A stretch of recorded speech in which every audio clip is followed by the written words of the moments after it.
адам бойындағы қайрат, ақыл, жүрек. Үшеуінен кім мықты?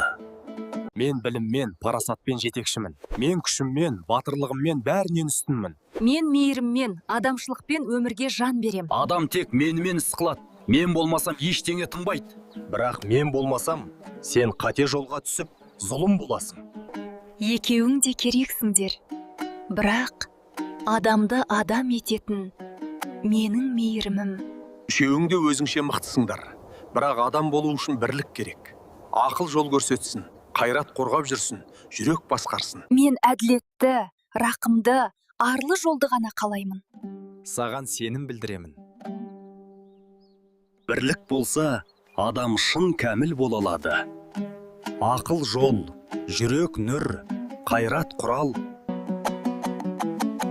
Адам болам десең, ақыл, қайрат, жүректі бірдей ұста.